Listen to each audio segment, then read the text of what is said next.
I just thought I'd write a poem. Do you want to hear it? Please, oh, yes. You want to hear it? Now, this, well... They could always start the wedding late, I guess.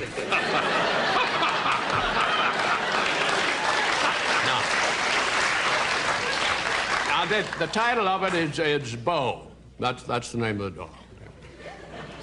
He never came to me when I would call unless I had a tennis ball, or he felt like it.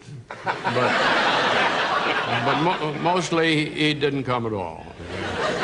When he was young, he never learned to heel or sit or stay. He did things his way. Discipline was not his bag, but when you were with him, things sure didn't drag. He'd dig up a rose bush just to spite me, and when I'd grab him, he'd turn and bite me. He bit lots of folks from day to day. The delivery boy was his favorite prey.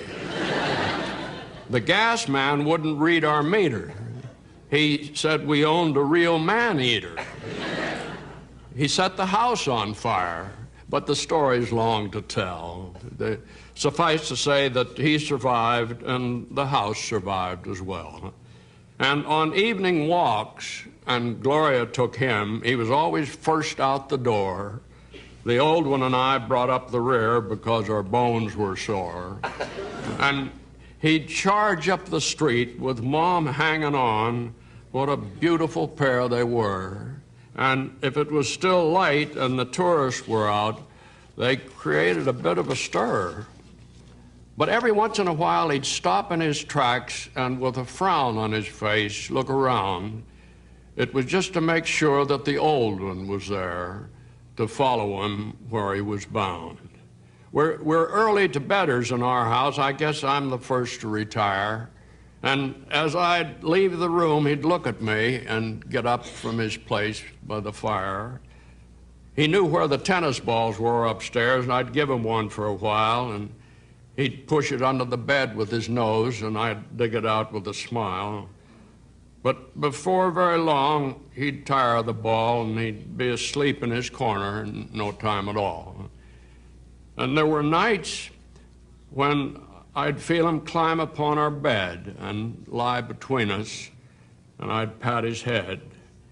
And there were nights when I'd feel this stare, and I'd wake up and he'd be sitting there, and I'd reach out to stroke his hair, and sometimes I'd feel him sigh, and I think I know the reason why.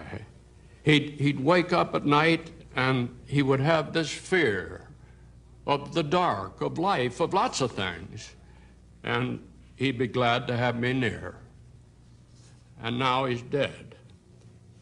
And there are nights when I think I feel him climb upon our bed and lie between us, and I pat his head. And there are nights when I think I feel that stare, and I reach out my hand to stroke his hair, and he's not there. Oh, how I wish that wasn't so.